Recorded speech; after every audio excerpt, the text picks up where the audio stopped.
വിശദമായ റിപ്പോർട്ടുകളിലേക്ക്. ഉറിയിലെ സൈനിക കേന്ദ്രത്തിലുണ്ടായ ഭീകരാക്രമണത്തിൽ കൊല്ലപ്പെട്ടത് 17 സൈനികർ തന്നെയെന്ന് പ്രതിരോധ മന്ത്രാലയം. 20 സൈനികർ എന്ന പ്രസ്താവന തിരുത്തി. ഭീകരാക്രമണത്തിന്റെ പശ്ചാത്തലത്തിൽ പ്രധാനമന്ത്രി പാകിസ്ഥാനിലെ സാർക്ക് ഉച്ചകോടി റദ്ദാക്കി. അതേസമയം ഭീകരാക്രമണത്തിനു പിന്നിൽ പാകിസ്ഥാൻ എന്ന ഇന്ത്യയുടെ ആരോപണം പാകിസ്ഥാൻ നിഷേധിച്ചു.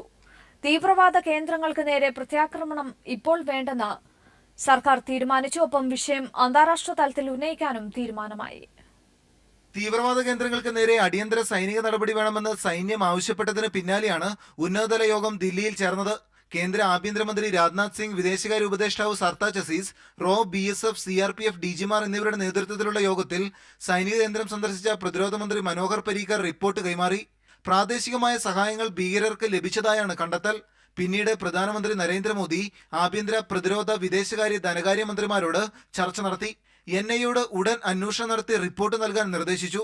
ആക്രമണത്തിന് പിന്നിൽ പാകിസ്ഥാൻ തന്നെയെന്ന നിലപാടിൽ ഇന്ത്യ ഉറച്ചു നിൽക്കുകയാണ്. എങ്കിലും ഉടൻ പ്രത്യാക്രമണം നടത്തേണ്ടെന്നാണ് സർക്കാർ തീരുമാനം. അതിർത്തിയിലെ ചെറിയ ആക്രമണങ്ങൾ പോലും ഇരു രാജ്യങ്ങൾക്കുമിടയിലെ കനത്ത ആക്രമണമായി മാറാനാണ് സാധ്യതയെന്ന് വിലയിരുത്തിയാണ് ഈ തീരുമാനം സർക്കാർ കൈക്കൊണ്ടിരിക്കുന്നത്. പകരം വിഷയം അന്താരാഷ്ട്ര തലത്തിൽ ഉയർത്തി പാകിസ്ഥാനെ ഒറ്റപ്പെടുത്താനാണ് തീരുമാനം. UN ജനറൽ അസംബ്ലിയിൽ പാക് നിലപാടിലെ അമർഷം ഇന്ത്യ അറിയിക്കും.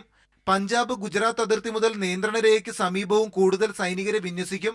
ആക്രമണത്തിൽ വീരമൃത്യു വരിച്ച 17 സൈനികർക്കും രാജ്യം ആദരാഞ്ജലി അർപ്പിച്ചു.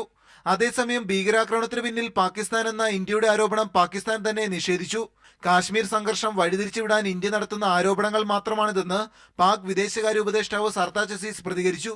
News bureau, Delhi. ഉറിയിലെ സൈനിക കേന്ദ്രത്തിൽ പ്രവേശിക്കാൻ ഭീകരർക്ക് വഴിയൊരുക്കിയത് സൈനിക കേന്ദ്രത്തിലെ തകർന്ന കമ്പിവേലിയും നിയന്ത്രണ രേഖയിലെ സൈനികരുടെ ജാഗ്രത കുറവും. ക്യാമ്പിൽ പുറംജോലിയിലുണ്ടായിരുന്ന ആൾ ക്യാമ്പിനകത്തെ വിവരങ്ങൾ ഭീകരർക്ക് കൈമാറിയതായാണ് വിവരം. കേന്ദ്ര ആഭ്യന്തര മന്ത്രാലയത്തിന് ലഭിച്ച റിപ്പോർട്ടിലും ഇക്കാര്യം സൂചിപ്പിക്കുന്നുണ്ട്. സംഭവത്തിൽ വിശദമായ അന്വേഷണം ആരംഭിച്ചു. സാധാരണയുള്ള പ്രവർത്തന രീതിയിലാണ് 4 ജെയ്ഷെ മുഹമ്മദ് ഭീകരരും രാജ്യത്ത് ഏറ്റവും തന്ത്രപ്രധാന സുരക്ഷയുള്ള സൈനിക കേന്ദ്രത്തിലെത്തിയത്. നിയന്ത്രണ രേഖയിൽ കാവൽ നിന്നവരുടെ ജാഗ്രത കുറവ് കാരണം ഭീകരർക്ക് വേഗം ലക്ഷ്യസ്ഥാനത്തെത്താനായി. ഉറിക്ക് സമീപം സൈനിക കേന്ദ്രത്തിൽ നിന്ന് അധികം അകലെയല്ലാത്തിടത്താണ് 4 ഭീകരരും നിയന്ത്രണ രേഖ മുറിച്ചു കടന്നത്. പിന്നീട് സൈനിക കേന്ദ്രത്തിലെ കമ്പിവേലി മുറിച്ചു കടന്നാണ് ഭീകരർ കേന്ദ്രത്തിനകത്ത് കടന്നത്. ഈ കമ്പിവേലി കൃത്യമായി നന്നാക്കാതിരുന്നത് ഭീകരർക്ക് സൈനിക കേന്ദ്രത്തിനകത്ത് പ്രവേശിക്കുന്നതിന് വഴിയൊരുക്കി. ക്യാമ്പിൽ പുറംജോലിയിൽ ഏർപ്പെട്ടിരുന്ന ഒരാളുടെ സഹായം ഭീകരർക്ക് ലഭിച്ചിരുന്നുവെന്ന സൂചനയും സൈന്യത്തിന് ലഭിച്ചു. സൈനിക കൂടാരങ്ങൾ എവിടെയൊക്കെയുണ്ടെന്നും ഏതൊക്കെ കൂടാരങ്ങളിൽ സൈനികർ ഉണ്ടെന്നുമുള്ള വിവരങ്ങൾ ഇയാൾ നൽകിയിട്ടുണ്ടെന്നാണ് സൈന്യത്തിന് ലഭിച്ച സൂചന. ഈ വീഴ്ച ഉൾപ്പെടെ വിശദമായ അന്വേഷണം നടത്താനാണ് കേന്ദ്ര ആഭ്യന്തര മന്ത്രാലയത്തിന്റെ തീരുമാനം. News bureau, Delhi. കാവേരി നദിയിൽ നിന്നും തമിഴ്നാടിന് 3000 ക്യൂസെക്സ് ജലം പ്രതിദിനം നൽകാൻ കാവേരി മേൽനോട്ട സമിതി നിർദ്ദേശം നൽകി. ബുധനാഴ്ച മുതൽ 30-ാം തീയതി വരെ ജലം നൽകണം.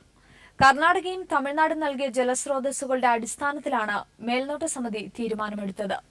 12000 ക്യൂസെക്സ് ജലം തമിഴ്നാടിനു നൽകാൻ നേരത്തെ സുപ്രീംകോടതി ഇടക്കാല ഉത്തരവിട്ടിരുന്നു. കാവേരി നദീജല വിതരണത്തിന് മേൽനോട്ടം വഹിക്കാൻ നേരത്തെ സുപ്രീംകോടതി നിയോഗിച്ച സമിതിയാണ് കാവേരി മേൽനോട്ട സമിതി.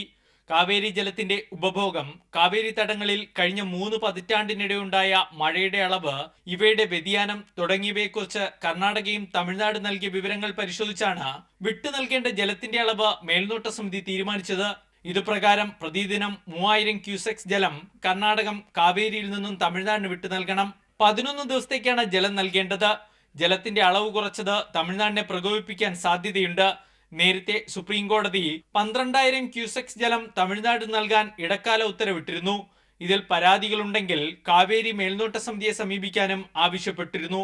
സുരക്ഷ മുൻനിർത്തി കർണാടക, തമിഴ്നാട് അതിർത്തി ഭാഗങ്ങളിൽ കൂടുതൽ സുരക്ഷാ സേനയെ വിന്യസിച്ചിട്ടുണ്ട്. News bureau, Delhi. തിരികെ വാർത്തകളിലേക്ക്. കേരളത്തിൽ RSSും BJPയും വ്യാപക അക്രമം അഴിച്ചുവിടുകയാണെന്ന് CPM general secretary Sitaram Yechury. ഇത് മറച്ചുവെക്കാൻ ഇടതുപക്ഷത്തിനെതിരെ BJP വ്യാജ പ്രചരണങ്ങൾ നടത്തുകയാണെന്നും ജനറൽ സെക്രട്ടറി ചൂണ്ടിക്കാട്ടി. ദില്ലിയിൽ ചേർന്ന CPIM കേന്ദ്ര കമ്മിറ്റി യോഗം 6-ന് കർമ്മ പരിപാടികൾക്കും രൂപം നൽകി. In Kerala, for instance, the RSS BJP mounted an all over the state attack against the CPIM and its cadre. We've lost 4 comrades already in these attacks. Many are seriously injured. കേന്ദ്ര സർക്കാരിന്റെ തെറ്റായ സാമ്പത്തിക നയങ്ങൾക്കെതിരെ പൊതുജന പ്രക്ഷോഭം ആരംഭിക്കാൻ കേന്ദ്ര committee യോഗം തീരുമാനിച്ചു. വർഗീയ ഫാസിസത്തിനെതിരെ ജനാധിപത്യ മതേതര കൂട്ടായ്മ സംഘടിപ്പിക്കും. ദളിത് വിഭാഗങ്ങളെ യോജിപ്പിച്ച് ശക്തിപ്പെടുത്താൻ പദ്ധതി. അമേരിക്കൻ നയങ്ങൾക്ക് മോദി സർക്കാർ കീഴ്പ്പെട്ടുവെന്ന് ചൂണ്ടിക്കാട്ടി പ്രതിഷേധമുയർത്തും. കാശ്മീർ വിഷയം കേന്ദ്ര സർക്കാർ കൈകാര്യം ചെയ്തതിലെ വീഴ്ച ചൂണ്ടിക്കാട്ടി എല്ലാ സംസ്ഥാനങ്ങളിലും പ്രചാരണങ്ങൾ നടത്തും. ഒക്ടോബർ വിപ്ലവത്തിന്റെ ശതാബ്ദി ഒരു വർഷം നീണ്ട പരിപാടികളോടെ ആഘോഷിക്കാനും കേന്ദ്ര കമ്മിറ്റി യോഗം തീരുമാനിച്ചു. 6 calls for observation. One is intense campaigns, rallies and protests against the growing burdens of the people because of this deteriorating economic conditions. Second, to organize a campaign on the Kashmir situation all across the country. ഗോവിന്ദചാമിക്ക് പരമാവധി ശിക്ഷ വാങ്ങി നൽകാൻ കേരള സർക്കാർ നിയമവിദഗ്ധരുമായി കൂടിയാലോചന നടത്തുന്നതായി പറഞ്ഞ സീതാറാം യെച്ചൂരി വധശിക്ഷ വേണ്ടെന്ന party നിലപാടിനെ സൗമ്യ കേസുമായി കൂട്ടിയോജിപ്പിക്കേണ്ടെന്നും വ്യക്തമാക്കി. RSSന്റെ ഫാസിസ്റ്റ് നയങ്ങൾ ശാസ്ത്രീയമായി നടപ്പിലാക്കുകയാണ് BJP എന്നും സീതാറാം യെച്ചൂരി പറഞ്ഞു. News bureau, Delhi. മുൻ ധനമന്ത്രി KM മാണിയെ വിജിലൻസ് ചോദ്യം ചെയ്തു. ചിന്നവനത്തെ സ്വകാര്യ ബാറ്ററി നിർമ്മാണ യൂണിറ്റിന് നികുതി ഇളവ് നൽകിയതുമായി ബന്ധപ്പെട്ട കേസിലാണ് ചോദ്യം ചെയ്തത്. സെപ്റ്റംബർ 13-ന് നാട്ടകം ഗസ്റ്റ് ഹൌസിൽ വിളിച്ചുവരുത്തിയാണ് മാണിയെ ചോദ്യം ചെയ്തത്. വിജിലൻസ് കോട്ടയം ഡിവൈഎസ്പി അശോക് കുമാറിന്റെ നേതൃത്വത്തിൽ നടന്ന ചോദ്യം ചെയ്യൽ 3 മണിക്കൂറോളം നീണ്ടുനിന്നു. ബാറ്ററികളിൽ ഉപയോഗിക്കുന്ന ലെഡ് പൗഡർ ഉണ്ടാക്കുന്ന കോട്ടയം കുറിച്ചിയിലെ സ്വകാര്യ സ്ഥാപനത്തെ വഴിവിട്ട് സഹായിച്ചതിലൂടെ 1.66 കോടി രൂപ ഖജനാവിന് നഷ്ടമുണ്ടായതായി വിജിലൻസ് നടത്തിയ പ്രാഥമിക അന്വേഷണത്തിൽ ബോധ്യപ്പെട്ടിരുന്നു. ഈ കമ്പനിക്ക് മുൻകാല പ്രാബല്യത്തോടെ നികുതി ഇളവ് നൽകുകയായിരുന്നുവെന്നും വിജിലൻസ് കണ്ടെത്തി. ഇതിന്റെ അടിസ്ഥാനത്തിലാണ് FIR രജിസ്റ്റർ ചെയ്ത് കേസെടുത്ത് വിശദമായ അന്വേഷണം ആരംഭിച്ചത്. അന്വേഷണത്തിന്റെ ഭാഗമായി KM മാണിയെ നാട്ടകം ഗസ്റ്റ് ഹൌസിൽ വിളിച്ചു വരുത്തി അതീവ രഹസ്യമായിട്ടായിരുന്നു ചോദ്യം ചെയ്യൽ 3 മണിക്കൂറോളം നീണ്ടു. സൂപ്പർ പിഗ്മെന്റ്സ് ഉടമ ബെന്നി എബ്രഹാമിനെയും കേസിൽ പ്രതി ചേർത്തു. ഇയാളെ അടുത്ത ദിവസം തന്നെ വിജിലൻസ് ചോദ്യം ചെയ്യും. News bureau, Kottayam. മുൻ മന്ത്രി കെ ബാബുവിനെതിരായ അന്വേഷണത്തിന്റെ ഭാഗമായി ബാങ്കുകളിൽ നിന്നുള്ള CCTV ദൃശ്യങ്ങൾ വിജിലൻസ് പിടിച്ചെടുത്തു. പരിശോധനയ്ക്ക് മുമ്പ് ബാബുവിന്റെ പേരിലുള്ള ലോക്കർ കാലിയാക്കിയതായി ദൃശ്യങ്ങളിൽ നിന്നും അന്വേഷണ സംഘത്തിന് വ്യക്തമായി. ബാബുവിന്റെ ഭാര്യ ലോക്കറിന് സമീപത്തേക്ക് നീങ്ങുന്നതും ലോക്കറിൽ നിന്നും സാധനങ്ങൾ എടുത്ത് തിരികെ വരുന്നതും ദൃശ്യങ്ങളിലുണ്ട്. ഈ മാസം 3-ന് ബാങ്ക് ലോക്കറുകൾ വിജിലൻസ് പരിശോധിക്കുന്നതിന് മുൻപായി ലോക്കറുകളിൽ നിന്നും സാധനങ്ങൾ മാറ്റിയതായി അന്വേഷണ സംഘത്തിന് വ്യക്തമായിരുന്നു. ഈ സാഹചര്യത്തിലാണ് ബാങ്കിലെ ലോക്കർ രേഖകളും CCTV ദൃശ്യങ്ങളും പിടിച്ചെടുത്ത് വിജിലൻസ് പരിശോധിച്ചത്. കഴിഞ്ഞ മാസം 10-ന് ലോക്കർ തുറന്നതായി ലോക്കർ രേഖകളിൽ രേഖപ്പെടുത്തിയിരുന്നു. ഇതിനെ തുടർന്നാണ് അന്നേ ദിവസത്തെ CCTV ദൃശ്യങ്ങൾ വിജിലൻസ് ബാങ്ക് അധികൃതരിൽ നിന്നും പിടിച്ചെടുത്തത്. ബാബുവിന്റെ ഭാര്യ ലോക്കറിന് സമീപത്തേക്ക് നീങ്ങുന്നതും ലോക്കറിനുള്ളിലുണ്ടായിരുന്ന വസ്തുക്കളുമായി തിരികെ വരുന്നതും ദൃശ്യങ്ങളിലുണ്ട്. ബാങ്ക് കൗണ്ടറിന് സമീപമുള്ള ക്യാമറയിലാണ് ദൃശ്യങ്ങൾ ലഭിച്ചത്. ദൃശ്യങ്ങൾ അവ്യക്തമായതിനാൽ മാറ്റിയ സാധനങ്ങൾ എന്തൊക്കെയാണെന്ന് വ്യക്തമായിട്ടില്ല. തൃപ്പൂണിത്തുറ സ്റ്റാച്യു ജംഗ്ഷനിലെ SBT ശാഖയിൽ നിന്നുള്ള ദൃശ്യങ്ങളാണ് ലഭിച്ചത്.